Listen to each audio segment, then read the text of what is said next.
Hi dear students, എല്ലാവരും അറിഞ്ഞു കാണും NVS നോട്ടിഫിക്കേഷൻ വന്നു കഴിഞ്ഞു. ഒരുപാട് നാളുകളായി നമ്മൾ കാത്തിരിക്കുന്ന ഒരു നോട്ടിഫിക്കേഷനായിരുന്നു NVSൻ്റെയും KVSൻ്റെയും. KVS ഇതുവരെയും വന്നിട്ടില്ല. പക്ഷേ നമ്മൾക്ക് സന്തോഷ വാർത്തയായിട്ട് NVS വിവിധ പോസ്റ്റുകളിലേക്കുള്ള നോട്ടിഫിക്കേഷൻ ഇട്ടിരുന്നു. ജൂലൈ 2 മുതൽ ജൂലൈ 22 വരെയാണ് അപ്ലൈ ചെയ്യാനുള്ള സമയം. ഇപ്പോൾ ഏകദേശം ഇനി കുറച്ച് ദിവസം കൂടി ഉള്ളൂ നമുക്ക് ലാസ്റ്റ് ഡേറ്റ് ആവാൻ. അപ്പോൾ ലാസ്റ്റ് ഡേറ്റ് ആവാതെ എല്ലാവരും പെട്ടെന്ന് തന്നെ അപ്ലൈ ചെയ്യാൻ നോക്കുക. പലരും ഒരുപാട് ക്വസ്റ്റ്യൻസ് ഡൗട്ട്സ് ചോദിച്ചതിൻ്റെ ഭാഗമായിട്ടാണ് ഇന്ന് നമ്മൾ ഈ വീഡിയോ ചെയ്യുന്നത്. അതിൽ പോസ്റ്റുകളെ കുറിച്ചും അതുപോലെ തന്നെ എങ്ങനെയാണ് അപ്ലൈ ചെയ്യേണ്ടതെന്നുമുള്ള കാര്യങ്ങൾ പറയുന്നുണ്ട്. ഓക്കെ, സോ ഏതൊക്കെ പോസ്റ്റിലേക്കാണ് വിളിച്ചേക്കുന്നത്? Principal, post graduate teachers PGT, TGT, പിന്നെ miscellaneous category of teachers, music പോലെയുള്ള മിസ്ലേനിയസ് കാറ്റഗറിയിലൊക്കെയാണ് എന്തിന് വിളിച്ചേക്കുന്നത്. സോ നമ്മൾ ആദ്യം നോക്കുന്നത് പ്രിൻസിപ്പൽ പോസ്റ്റിലേക്കുള്ളവർ നോക്കുക. എന്താണ് മിനിമം 5 വർഷത്തെ PGT എക്സ്പീരിയൻസും അതല്ലെങ്കിൽ പ്രിൻസിപ്പാളായിട്ട് കേന്ദ്ര ഗവൺമെൻറ്റോ സെൻട്രൽ ഗവൺമെൻറ്റോ എക്സ്പീരിയൻസ് ഉള്ളവർക്കൊക്കെ എന്ത് ചെയ്യാൻ പറ്റും? പ്രിൻസിപ്പൽ തസ്തികയ്ക്ക് അപ്ലൈ ചെയ്യാൻ കഴിയും. PGTയിലേക്കാണെങ്കിൽ PGT ഡിഫറെൻറ്റ് സബ്ജക്ട്സ് ഉണ്ട്. Biology, chemistry, commerce, economics, English, geography, Hindi, history, maths, physics, computer science, അങ്ങനെ 11 വിഷയങ്ങളാണ് PGTയിലേക്കുള്ളത്. Group B തസ്തികയാണിത്. ഇവിടെ അൺറിസർവ്ഡ് കാറ്റഗറിയിൽ ബയോളജി ആണെങ്കിൽ 18, അങ്ങനെ ഓരോന്നും നോക്കാം. റിസർവേഷൻ കാറ്റഗറീസും പറയുന്നുണ്ട്. ഇത്രയും വിഷയങ്ങൾ കൊണ്ട് നോട്ടിഫിക്കേഷൻ വന്നിട്ടുണ്ട് നമുക്ക്. ട്രെയിൻഡ് ഗ്രാജുവേറ്റ് ടീച്ചേഴ്സ് ആണെങ്കിൽ 5 വിഷയങ്ങൾക്കാണ് വിളിച്ചിരിക്കുന്നത്. English, Hindi, maths, science, social studies. Okay, പിന്നെ തേർഡ് ലാംഗ്വേജസ് ഉണ്ട്. മലയാളം ഉൾപ്പെടെയുള്ള തേർഡ് ലാംഗ്വേജ് ഉണ്ട്. മലയാളം, തമിഴ്, ഹിന്ദി ഇല്ല, മലയാളം, തമിഴ് പോലെയുള്ള തേർഡ് ലാംഗ്വേജ് ടീച്ചേഴ്സിന് വേണ്ടിയിട്ടും വിളിച്ചിട്ടുണ്ട്. അതിനൊക്കെ കഴിയുന്നവർ അപ്ലൈ ചെയ്യുക. മലയാളത്തിന് ഏകദേശം 7 പോസ്റ്റാണുള്ളത്. 7 പോസ്റ്റ് അൺറിസർവ്ഡ് കാറ്റഗറിയിലുണ്ട്. ടോട്ടൽ നമ്പർ ഓഫ് പോസ്റ്റ് എത്രയാണ് വന്നിരിക്കുന്നത്? 11 പോസ്റ്റാണ് മലയാളം TGT ആയിട്ട് ചോദിച്ചിട്ടുള്ളത്. പിന്നെ miscellaneous category music, art, PET, male PET, female, librarian, ഇത്രയും കാറ്റഗറിയിൽ മിസ്ലേനിയസ് കാറ്റഗറിയിലും വിളിച്ചിട്ടുണ്ട്. ഇനി പോസ്റ്റ് ഗ്രാജുവേറ്റ് ടീച്ചേഴ്സ് ആണെങ്കിൽ എത്രയാണ് പോസ്റ്റ് കോഡ് എന്നാണ് നമുക്ക് അപ്ലൈ ചെയ്യാൻ. നമ്മുടെ പോസ്റ്റ് കോഡ് ചോദിക്കത്തില്ല, നമ്മളോട് ചോദിക്കും ഏത് സബ്ജക്റ്റ് ആണെന്ന് ചോദിച്ചപ്പം കെമിസ്ട്രി ആണെങ്കിൽ ഓട്ടോമാറ്റിക്കായിട്ട് തന്നെ നമുക്ക് അവിടെ എന്ത് വരും? പോസ്റ്റ് കോഡ് വരും. പിന്നെ നിങ്ങളുടെ അറിവിലേക്കാണ് ഈ പോസ്റ്റ് കോഡുകൾ കൊടുക്കുന്നത്.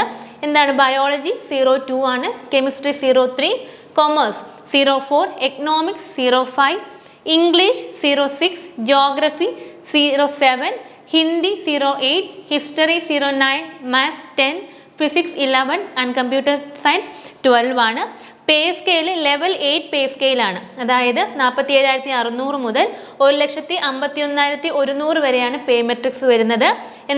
പിന്നെ ഏറ്റവും വലിയ പ്രത്യേകത 40 വയസ്സ് വരെ നമുക്ക് ഉള്ളവർക്ക് എന്ത് ചെയ്യാൻ പറ്റും? ഇവിടെ NVS അപ്ലൈ ചെയ്യാൻ കഴിയും. ഓക്കെ, പിന്നെ റിലാക്സേഷൻ വരുന്നുണ്ട്. ജനറലായിട്ട് പറഞ്ഞാൽ ജനറൽ കാറ്റഗറിക്കും 40 വയസ്സ് വരെ ഉള്ളവർക്ക് പോസ്റ്റിലേക്ക് അപ്ലൈ ചെയ്യാൻ. ബാക്കി റിസർവ്ഡ് കാറ്റഗറി സാധാരണ വരുന്ന എല്ലാ സെൻട്രൽ ഗവൺമെൻറ്, സ്റ്റേറ്റ് ഗവൺമെൻറ് റിസർവേഷനും ഏജ് റിലാക്സേഷൻ ഇവിടെയും വരുന്നുണ്ട്.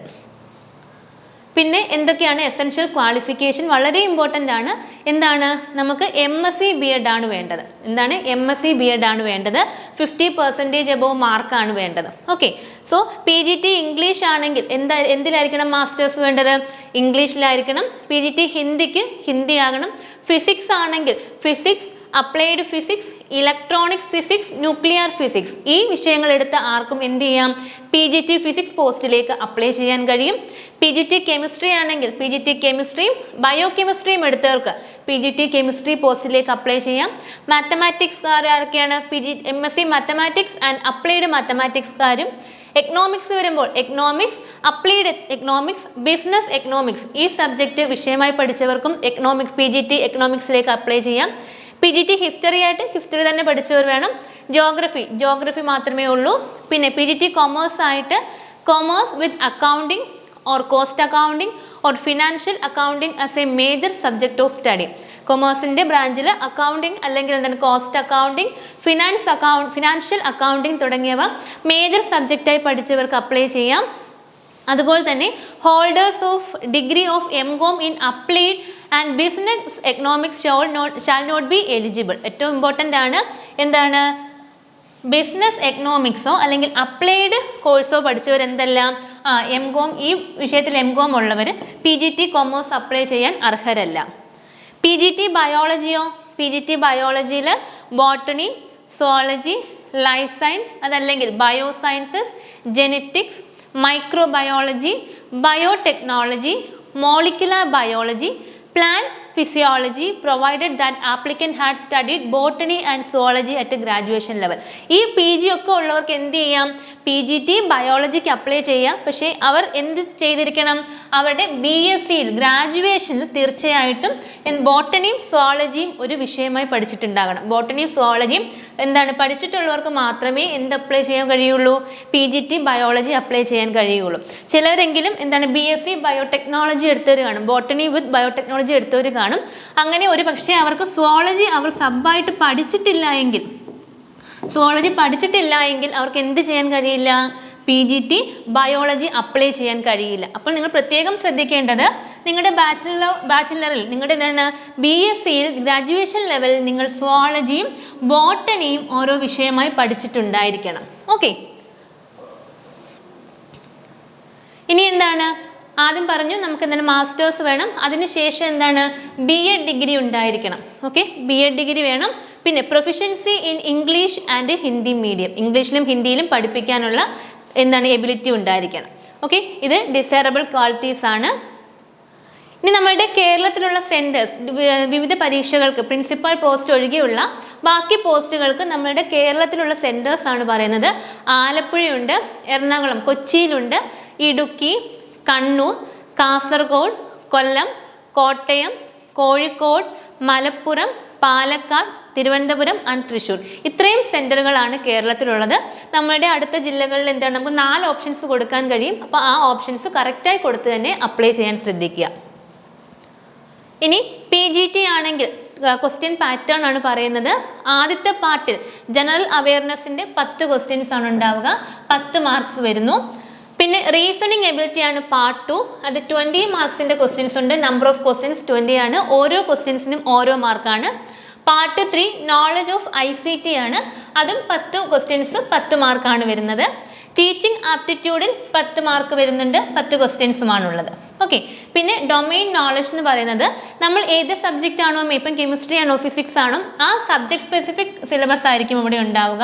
നമ്മുടെ NVS വെബ്സൈറ്റിൽ നോക്കിയാൽ നിങ്ങൾക്ക് ഓരോ സബ്ജക്റ്റിൻ്റെയും സിലബസ് കാണാനാകും. ഏറ്റവും വലിയ പ്രത്യേകത നമ്മുടെ +1 +2 നമ്മൾ ഏതാണോ NCERT ടെക്സ്റ്റ് ഫോളോ ചെയ്യുന്നത് അതിൻ്റെ അതേ സിലബസ് തന്നെയാണ് വരുന്നത്. പിന്നെ എപ്പോഴും അഡ്വാൻസ്ഡ് ലെവൽ ക്വസ്റ്റ്യൻസ് ആയിരിക്കും അവിടെ കൂടുതലും ചോദിക്കാൻ ചാൻസ് ഉണ്ടാവുക. ഓക്കെ, സോ +1 +2 നിങ്ങളുടെ കൺസേൺഡ് വിഷയം കംപ്ലീറ്റ് ആയിട്ട് കവർ ചെയ്യാൻ ശ്രദ്ധിക്കുക. അതുപോലെ തന്നെ പിന്നെന്താണ് understanding of critical and creative teaching based questions. എന്താണ് critical and CCT based questions ഉണ്ടായിരിക്കും. പിന്നെ experiential activity based pedagogy and case study based questions ഉണ്ടാകും. നമ്മൾ പഠിച്ചിട്ടുള്ളതാണ് B.Ed-നൊക്കെ ഈ മോഡൽ ക്വസ്റ്റ്യൻസ് നമ്മൾ ചെയ്തിട്ടുണ്ട്, ഈ തിയറി പഠിച്ചിട്ടുണ്ട്. അതുമായി ബന്ധപ്പെട്ട ക്വസ്റ്റ്യൻസും നമുക്ക് ഈ 80 മാർക്കിൽ പെടുന്നതാണ്. പിന്നെ എന്താണ് NEP 2020യുമായി റിലേറ്റ് ചെയ്ത ക്വസ്റ്റ്യൻസും ഈ 80 മാർക്സിൽ തന്നെ വരുന്നു. ഓക്കെ, സോ അങ്ങനെ 130 ക്വസ്റ്റ്യൻസ് ആണ് 1 മുതൽ 5 വരെയുള്ള പാർട്ടിൽ നമുക്ക് കിട്ടുക. അത് കഴിഞ്ഞ് 6ാമതൊരു പാർട്ടുണ്ട്. ഓക്കെ, സോ നമുക്ക് 3 മണിക്കൂറാണുള്ളത്. 3 മണിക്കൂറിൽ എന്താണ് പ്രത്യേകം എന്താണ് സമയമൊന്നുമില്ല, നമുക്ക് എല്ലാ പാർട്ടിനും കൂടി ടോട്ടൽ 3 മണിക്കൂറാണ്. അല്ലാണ്ട് ഓരോ പാർട്ടിനും വേണ്ടി സ്പെഷ്യൽ ടൈം ലിമിറ്റ് ഒന്നും ഇല്ല. അതിനുശേഷം അതിൻ്റെ കൂടെ തന്നെയുള്ളതാണ് പാർട്ട് 4 ഉണ്ട്, പാർട്ട് 6 ഉണ്ട്. പാർട്ട് 6 എന്താണ് ഇംഗ്ലീഷും ഹിന്ദിയും കോമ്പിറ്റൻസി അറിയാൻ വേണ്ടിയുള്ള ക്വസ്റ്റ്യൻസ് ആണ്. ഓരോന്നിനും ഇംഗ്ലീഷിന് 10 ക്വസ്റ്റ്യൻസ്, അതുപോലെ തന്നെ ഹിന്ദിക്കും 10 ക്വസ്റ്റ്യൻ ആണ്. ഇവിടെ ഓർത്തിരിക്കേണ്ട ഒരു കാര്യം എന്താണ്, this part is qualifying in nature only. അതായത് നമുക്ക് എന്ത് വേണം 10 ക്വസ്റ്റ്യനിൽ 40% 10 ക്വസ്റ്റ്യനിൽ 4 ക്വസ്റ്റ്യൻസ് ഈച്ച്, 4 ഇംഗ്ലീഷ് ക്വസ്റ്റ്യൻസും 4 ഹിന്ദി ക്വസ്റ്റ്യൻസും നമ്മൾ എന്താണ് ക്വാളിഫൈ ആയെങ്കിൽ മാത്രമേ 1 മുതൽ 5 വരെയുള്ള പാർട്ടിലെ നമ്മളുടെ ആൻസേഴ്സ് ഇവർ വാല്യൂ ചെയ്യുകയുള്ളൂ. സോ ഇത് ക്വാളിഫയിങ് നേച്ചർ ആണ്. ഇവിടെ 10ൽ 10 സ്കോർ ചെയ്യണമെന്നില്ല. എന്താണ് ജസ്റ്റ് ക്വാളിഫൈ ചെയ്താൽ മതി. എന്താണ് ജസ്റ്റ് ക്വാളിഫൈ ചെയ്താൽ മതി. ഇവിടെ ക്വാളിഫൈ ആകുന്ന ഒരാൾ മാത്രമേ എന്ത് ചെയ്യുകയുള്ളൂ, പാർട്ട് 1 മുതൽ 5 വരെയുള്ള എന്താണ് പാർട്ടുകൾ വാല്യൂ ചെയ്യണമെങ്കിൽ കാൻഡിഡേറ്റ് തീർച്ചയായിട്ടും ഈ പാർട്ട് 6 എലിജിബിൾ ആയിരിക്കണം, ക്വാളിഫൈഡ് ആയിരിക്കണം. ഓക്കെ, സോ ഇവിടെയും 20 ക്വസ്റ്റ്യൻസ് ആണുള്ളത്. 10 question English and 10 question Hindi. Total marks 20 ആണ്. അതിൽ ശരിക്കും നമുക്ക് 4+4 8 ജയിച്ചു. ടോട്ടൽ അല്ല 8 വരേണ്ടത്, 4 ഈച്ച് വേണം. 4 ഇംഗ്ലീഷ് ക്വസ്റ്റ്യൻസും 4 ഹിന്ദി ക്വസ്റ്റ്യൻസും നമ്മൾ എന്ത് ചെയ്യണം, ക്വാളിഫൈ ചെയ്തിരിക്കണം. ഇനി ബാക്കി എല്ലാ സബ്ജക്ട്സ് നോക്കും. PGT-യിൽ 1 മുതൽ 4 വരെ ഉള്ള പാർട്ട് എല്ലാ PGTസിനും കോമൺ ആണ്. 5ാമത്തെ പാർട്ട് എന്താണ്, നമ്മൾ ഏത് സബ്ജക്റ്റ് ആണോ സ്പെസിഫൈ ചെയ്യുന്നത് ആ പാർട്ടായിരിക്കും പാർട്ട് 5-ൽ വരുന്നത്. ഇനി പലരും ചോദിച്ചിട്ടുണ്ട് ഏത് സൈറ്റാണ്, എങ്ങനെയാണ് അപ്ലൈ ചെയ്യുന്നതെന്നുള്ള കാര്യങ്ങൾ നോക്കുക. navodaya.gov.in എന്താണ് സൈറ്റ്, navodaya.gov.in എന്ന സൈറ്റാണ്. ഇവിടെ നിങ്ങൾ എന്താണ് ഗൂഗിൾ ക്രോമിലോ അല്ലെങ്കിൽ ഏതെങ്കിലും ബ്രൗസറിൽ പോയിട്ട് നവോദയ റിക്രൂട്ട്മെന്റ് 2022 അടിച്ചാലും നമുക്ക് ഈ സൈറ്റിലേക്ക് എത്താൻ കഴിയും. പിന്നെ നമുക്ക് കുറേ നോട്ടിഫിക്കേഷൻ കിടക്കുന്നുണ്ടാകും. അവിടെ എന്താണ്, അവിടെ 2 എണ്ണം നമുക്ക് ഡൗട്ട് വരും. ഡീറ്റെയിൽഡ് നോട്ടിഫിക്കേഷൻ ഫോർ സ്പെഷ്യൽ റിക്രൂട്ട്മെൻറ്റും ഉണ്ട്, ഡയറക്റ്റ് റിക്രൂട്ട്മെൻറ്റും ഉണ്ട്. നമ്മൾ സെലക്ട് ചെയ്യേണ്ടത് എന്താണ്, ഡയറക്റ്റ് റിക്രൂട്ട്മെൻറ്റ് എന്നുള്ളതാണ് നമ്മൾ സെലക്ട് ചെയ്യേണ്ടത്. സോ ഇതാണ് നമ്മളുടെ എന്താണ് നോട്ടിഫിക്കേഷൻ വന്നിരിക്കുന്നത്. ആദ്യം നിങ്ങൾ ഡൗൺലോഡ് ചെയ്യുക. ഈ നോട്ടിഫിക്കേഷൻ ഡൗൺലോഡ് ചെയ്ത് ഡീറ്റെയിൽ ആയി എല്ലാ എന്താണ് വായിച്ചു നോക്കിയതിന് ശേഷം മാത്രം ഫില്ലിങ് ചെയ്യാൻ പോവുക. അതിനുശേഷം എന്താണ് നമ്മൾ നോട്ടിഫിക്കേഷൻ വായിച്ചതിന് ശേഷം എന്താണ് റിക്രൂട്ട്മെന്റ് എന്ന് പറയുന്ന ഒരു ഹെഡിങ് ഉണ്ടാവും. റിക്രൂട്ട്മെന്റിൽ ഫിൽ അപ്പ് ഓൺലൈൻ ആപ്ലിക്കേഷൻ എന്ത് സെലക്ട് ചെയ്യണം, fill up online application select ചെയ്യുക. എവിടെ നിന്നാണ്, recruitment fill up online application. Okay, fill up online application. Syllabus നമുക്ക് ഇവിടെ തന്നെ കിട്ടും. എന്താണ് റിക്രൂട്ട്മെന്റിൽ നിന്ന് സിലബസ് എടുത്തു കഴിഞ്ഞാൽ നമുക്ക് ഓരോ എന്താണ് വിഷയത്തിൻ്റെയും സിലബസ് ഡൗൺലോഡ് ചെയ്യാനാകും. എന്താണ് നമ്മൾ ഫില്ലപ്പ് ആപ്ലിക്കേഷൻ എടുത്തു കഴിയുമ്പോൾ ഇങ്ങനെ ഒരു വിൻഡോ ആയിരിക്കും വരുന്നത്. ഇവിടെ എന്താണ് link to apply for various teaching post in Vidyalaya Samiti under special recruitment അല്ല എടുക്കേണ്ടത്, എന്താണ് ഡയറക്റ്റ് റിക്രൂട്ട്മെന്റ് വേണം എടുക്കാൻ. സോ ഇവിടെ ക്ലിക്ക് ചെയ്യുമ്പോൾ നമുക്ക് എന്താണ് പുതിയൊരു വിൻഡോയിലേക്ക് നമ്മൾ എത്തും. cbse.itms.nic.in എന്ന പുതിയൊരു എന്താണ് ലിങ്കിലേക്ക് നമ്മൾ എത്തും. സോ ഈ വിൻഡോയിൽ ഡയറക്റ്റ് റിക്രൂട്ട്മെന്റ് ഡ്രൈവ് 2022-23 എന്നുള്ള ലിങ്ക് ക്ലിക്ക് ചെയ്യുക. ഇതാണ് ആപ്ലിക്കേഷൻ ഫോം. ഇവിടെ നമ്മുടെ details, candidates first name, candidates middle name, candidates last name, mothers name, fathers name, government ID ഏതാണ്, ജെൻഡർ, റിലീജിയൻ, നാഷണാലിറ്റി, ഇങ്ങനെയുള്ള കാറ്റഗറി എല്ലാം തന്നെ എന്താണ് ഇവിടെ ഫില്ല് ചെയ്യുക. ഇന്ത്യൻ നമുക്ക് എന്താണ് ഇന്ത്യന് മാത്രമേ എന്ത് ചെയ്യാൻ പറ്റുള്ളൂ, NVS നമുക്ക് അപ്ലൈ ചെയ്യാൻ കഴിയുകയുള്ളൂ. ഓക്കെ, സോ എന്താണ് ഇനി ആപ്ലിക്കേഷൻ ഫീ ആണ്. ആപ്ലിക്കേഷൻ ഫീ പ്രിൻസിപ്പൽ പോസ്റ്റിനാണെങ്കിൽ 2000 rupees ആണ് ആപ്ലിക്കേഷൻ ഫീ. PGTs ആണെങ്കിൽ 1800, TGTസും മറ്റ് മിസ്ലേനിയസ് ടീച്ചേഴ്സും ആണെങ്കിൽ 1500 ഓൺലൈൻ പേയ്മെൻ്റ് ആണ് സ്വീകരിക്കുന്നത്. അതുപോലെ ഫോട്ടോയും സിഗ്നേച്ചറും സ്കാൻ ചെയ്ത് അതിൻ്റെ നിങ്ങൾ നോട്ടിഫിക്കേഷൻ നോക്കുക. അതിൽ പറയുന്നുണ്ട് എത്രയാണ് സൈസ് എന്ന്. ആ സൈസിലുള്ള ഫോട്ടോയും എന്താണ് സൈനും ഓൾറെഡി സ്കാൻ ചെയ്ത് വെച്ചതിന് ശേഷം മാത്രം ഇതുപോലെ എന്താണ് അപ്ലൈ ചെയ്യാൻ ഒരുങ്ങുക. അതുപോലെ തന്നെ ഓൺലൈൻ പേയ്മെൻറ്റ്, കാർഡ് പേയ്മെൻറ്റോ UPI പേയ്മെൻറ്റോ നെറ്റ് ബാങ്കിങ് സൗകര്യങ്ങളോ നമുക്ക് ഇതിനു വേണ്ടി ഉപയോഗപ്പെടുത്താം. ഇനി ഡേറ്റ്സ് ആണ്. രജിസ്ട്രേഷൻ ഓപ്പൺ ആയത് 2nd ജൂലൈയിലായിരുന്നു. രജിസ്ട്രേഷൻ ക്ലോസസ് എന്നാണ് 22nd ജൂലൈയിൽ എന്ത് ചെയ്യും, രജിസ്ട്രേഷൻ ക്ലോസ് ചെയ്യും. ഫീ ഡെപ്പോസിറ്റ് ഓപ്പൺസ് അതുപോലെ 2nd ജൂലൈ തുടങ്ങി 22nd ജൂലൈ കഴിയും. പിന്നെ CBT എക്സാം ആണ്, കമ്പ്യൂട്ടർ ബേസ്ഡ് ടെസ്റ്റ് ആണ്, ഓൺലൈൻ എക്സാം ആണ്. അതിൻ്റെ ഡേറ്റ് ഇതുവരെ പറഞ്ഞിട്ടില്ല.